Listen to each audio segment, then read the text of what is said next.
post-board, which we'll get to after game one, Nick gets access to a lot more cards that slow down Cedric's early game and also ensures that Master Waves will be triggering for a lot of elementals. Game one is very different because it's hard for Nick to build up much of a board, but games 2 and 3, he becomes a much more effective Master Waves deck in the matchup. All right, well, as the 3 seed, Nick Peternell is going to get to be on the play here as he faces off against Cedric Phillips. Both players have already completed their mulligans as we get ready for the match here. Cedric, 8 consecutive wins to get into the top 8. Had a really good run, undefeated today. And as I came over to the feature match area to check out the action, Cedric was requesting the Oracle text and a couple cards in Nick's deck. Yeah, so I mean, so Nick's deck actually very in on the, it's all 4 ofs. Cards like Shore Crasher Elemental, Silumgar Sorcerer, Hypnotic Siren, Stratus Dancer, and Collected Company all in his main deck. And Cedric did not off the top of his head know what Shore Crasher Elemental or Silumgar Sorcerer did. So needed to check that before the match gets started. All right, well, underway. A Temple starts the game for Nick, whereas for Cedric, it's Zergo Bellstriker.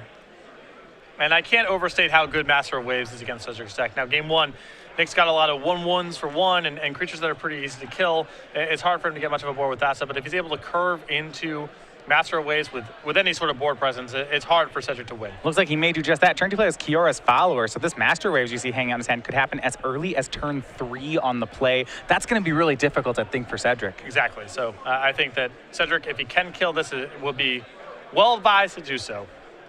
Will we go back over to Cedric? Right now, 2/2 facing off against his opponent's 2/2 has the 1 Forest in his hand. The 1 Forest is a stinker. A necessary evil, but not a land you want on the second turn. And the Bellstriker will swing in. He'll offer the trade with Kiora's Follower. With Master Waves in hand, I can't imagine Nick's accepting. And indeed he is not. He's going down to 18.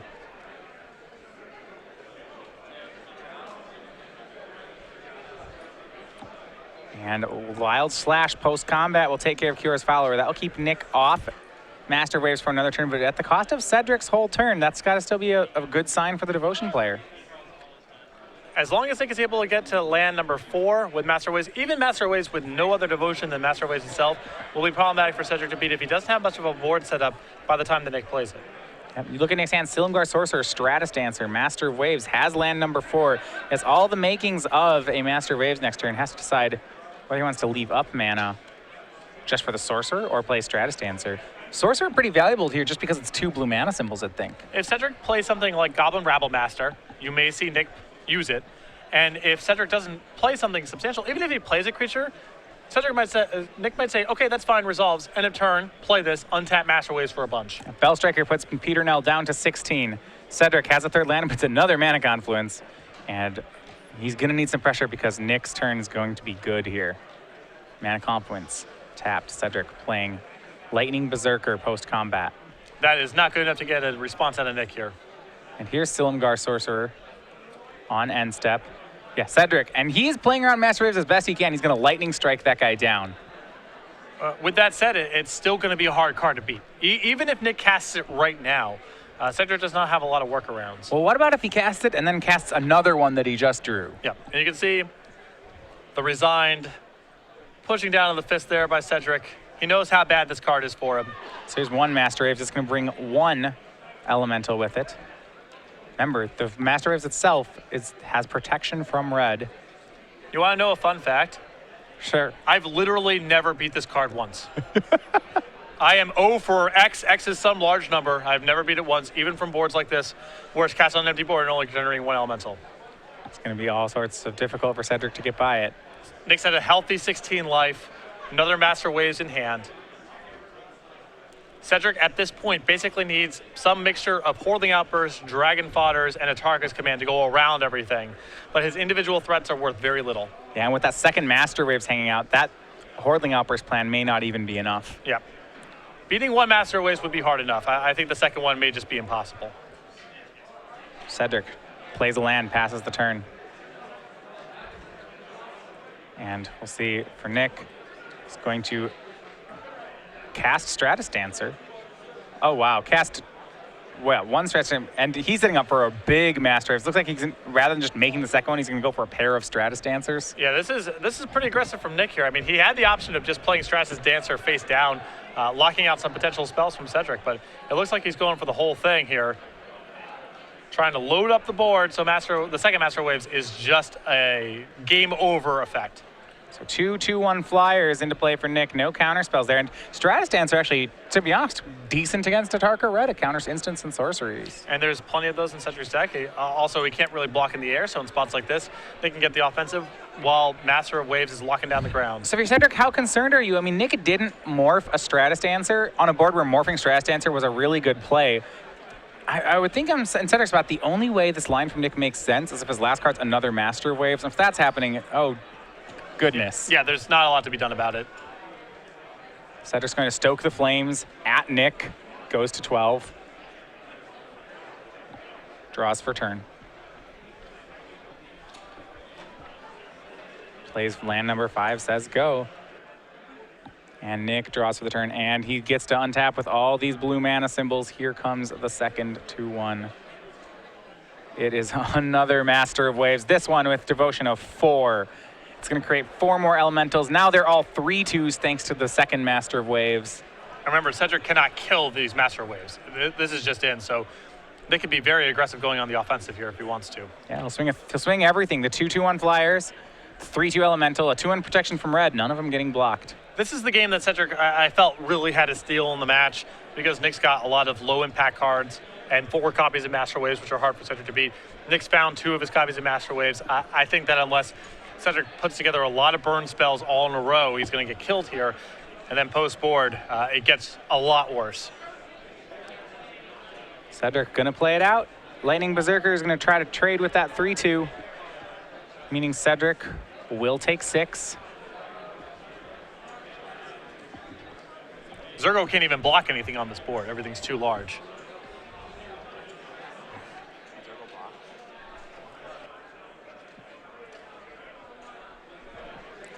And Lightning Berserker is going to go ahead and stoke the flames at Nick. Not even going to pay a life to Mana Confluence to trade with the Elemental token. He's just trying to get 2 more stokes in. Maybe he can survive a turn. Zergo will swing in. Well, Nick will block with the pro-red creature. Love the effort there by Cedric trying to play to his outs, but Nick saw the line of block your red creature with my pro-red creature. Yep. A little smirk on his face. Hey, you gotta try. Gotta play. He's gotta try.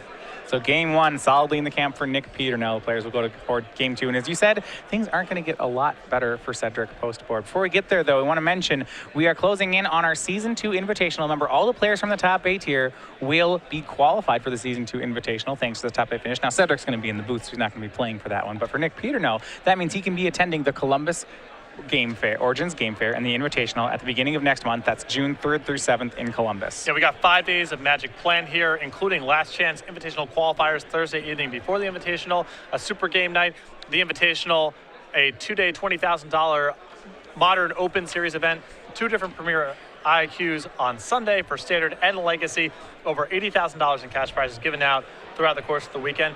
And the Origins Game Fair has a lot going on if you want to do things other than Magic. If you're into miniatures games, board games, all sorts of booths are going to be set up here. So head out to Columbus. If you're qualified for the Invitational, great. And if not, there's plenty of opportunities to qualify. And even if you fail to qualify, it won't be a wasted weekend. A lot to do with the Origins Game Fair, both Magic and not Magic related. Yeah, playing in any SCG event will get you a free 1-day bracelet for the Origins Game Fair. Invitational competitors actually get a free event entry bracelet each day. So if you are qualified, make sure you want to head out there. If not, try to find an IQ near you. I've played games at the Origins Game Fair. I have attended the show as an exhibitor on the behalf of companies back in the day, and I've enjoyed the experience on both ends. So if you're a gamer, head out to Origins beginning of June.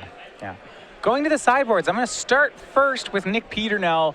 You talked about how things got bad. Let's talk. Now we'll survey the scene. So the top of the list there. So DC's Faithful, Wall of Frost, and Encase in Ice give Nick a really good way of shoring up the early game.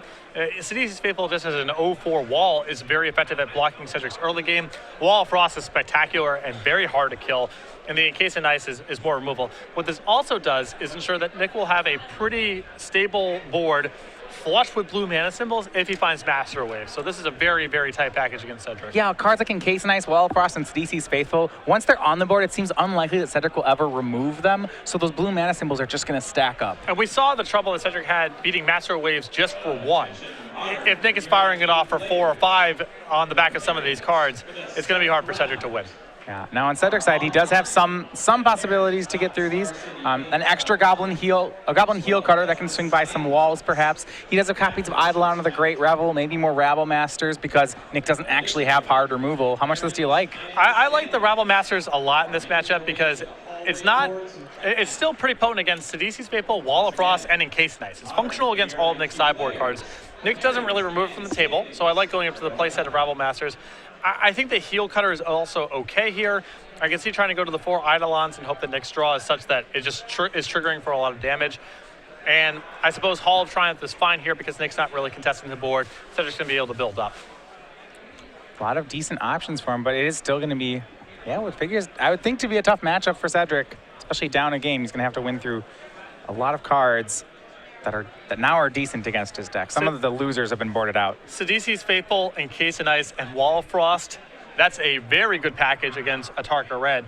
And as you mentioned, Nick gets to cut certain cards like Frostwalker, maybe Hypnotic Siren, some of the low-impact cards that are easy for Cedric to kill. Those all get cut. And Nick gets to turtle up and use Thassa and Master of Waves to have a much more potent late game than Cedric. Yeah, Hypnotic Siren, a card that went in a lot of these matchups, the Blue-Green Devotion deck has to be pretty aggressive. It's not a great one-drop, but at least it can attack. In this matchup, because Nick actually can be the control deck, he has a much more functional one-drop in Sidisi's Faithful. Exactly. He can just sit behind his Sea of Walls. He has some removal spells in Encase of Ice, and with Thassa and Master of Waves, inevitability is on his side. It's just a matter of shoring up the early game.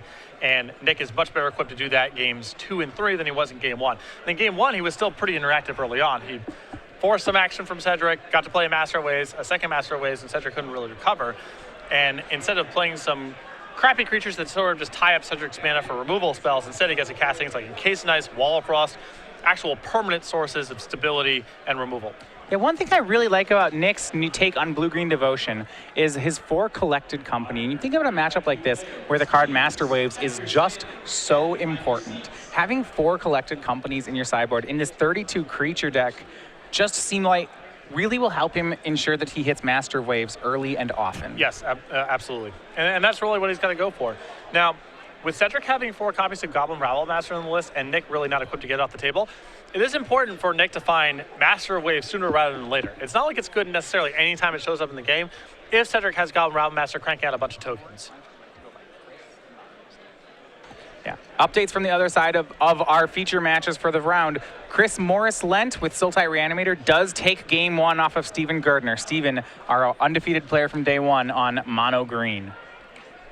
Setting up a potential really unorthodox matchup in the semifinals here of Blue Splash Green Devotion against Mono Green Aggro. Yeah. Well, the mono green aggro deck's down in that game, but that would be still live for that semifinal matchup. Yeah, certainly not what you'd expect. I can't tell you that I've seen that matchup play out yet. And I'm assuming these two are the lone representatives of their deck playing in the second day of competition. I'm guessing. You would be correct. Both of them with just 1 copy. Game 2, Cedric will be on the play for this one. Nick was on the play for game 1 and had a great hand. He had that turn 2 Kiora's Follower, the potential for a turn 3 Master Waves that forced Cedric to wild slash down the Kiora's Follower. Then taking a turn off for himself, so it really just meant the Master Waves was more or less a turn 3 play. Yeah, and Nick gets to cut a lot of those targetable creatures early on in the game and just replace them with things like Sidisi's Faithful, which blocks more effectively than some of these early drops and is much harder for Cedric to kill. Well, for Cedric, he's on the mulligan here. Did not like his first showing. So what is the game plan then from Cedric? If Nick actually has all these walls that can come down early, you know, a lot of times when you're playing with a Atarka Red, you're looking for, you know, a really fast, strong start. But how much can he rely on that? He's got to dump his stuff on the table, attack, and hope Master Wave shows up. If you try to play a long game against Blue Devotion strategies when you're playing red decks, you're often going to fail because they have Thassa, they have Master Waves, and you don't really have a response to either card once it shows up. So trying to play a slower, more removal-oriented game, I think, is a pretty poor choice. That's why I wouldn't even bring in Roast if I'm in Cedric's seat. I don't think you can waste your time with cards like that. You need to be as threat dense as possible and hope that you just fade Master Waves. All right, we're underway. Cedric on the play. Turn 1 is a mountain, no 1-drop. So not a blisteringly fast start. And for Nick Peternell, here comes DC's Faithful. No exploit. It'll just be an 0-4. This is how it starts. It's like, oh boy.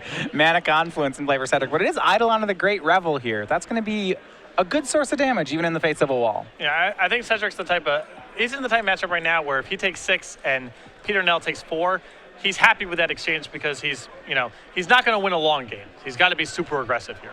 Temple of Mystery to play for Nick Peternell. No other spells. Passes back Cedric to Cedric. We're on turn 3. Eidolon will swing in. Yeah, Nick's not going to have any of that. He'll block. And Cedric will wild slash it down, taking 2 to do that. And that just kind of seems like part of the fight. Cedric has to get these blue mana symbols off the board. And he had to 2 himself and get rid of a card to do it. Got to free up the Eidolon to attack as well.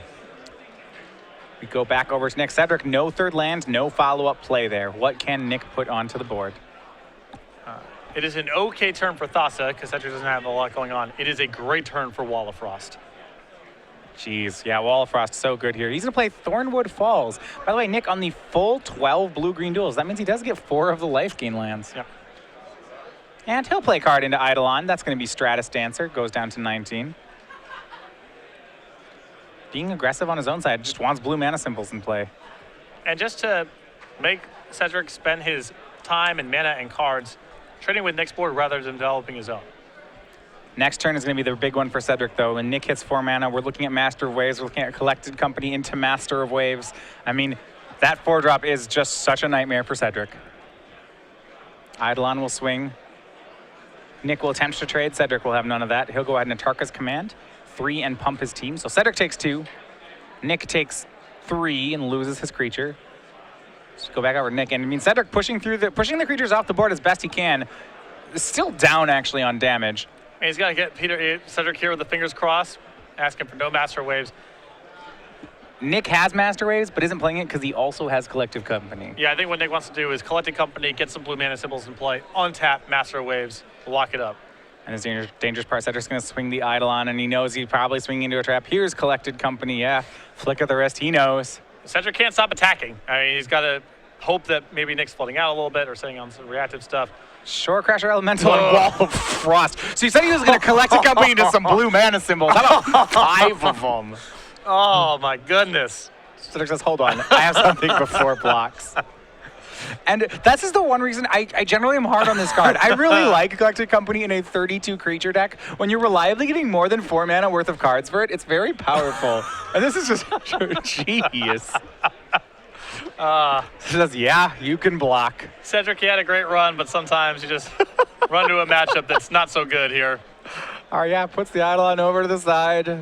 There's going to put some point to Lightning Strike at the Shore Crash, at the Elemental. Okay, so he gets 3 of the blue mana symbols off the board, but his Eidolon's tapped. Cedric took 2 to do that. He's at 12. And so Hypnotic Siren, all right, takes 2. Master of Waves for 4 elementals. That one you're not even going to take 2 off of. Costs 4. And yeah, here's 10 power worth of creatures. This is a best of SCG live candidate, but not for the reasons why we normally send these kind of things to the archive. Updates from the bracket. Daniel Longoria and Obs on aggro takes game 1 over Tyler Stewart. And there you have it. The match goes 2-0 to Nick Peternell. So for our Blue Devotion player, he's on to the semis in style. For Cedric Phillips, the undefeated run comes to an end, and it comes crashing to an end. I think Cedric knew he had to get game 1 to get a shot. He got beat up pretty bad there. Game 1, Nick got one of his solid draws. He was able to get to Master of Waves pretty quickly at a high life total.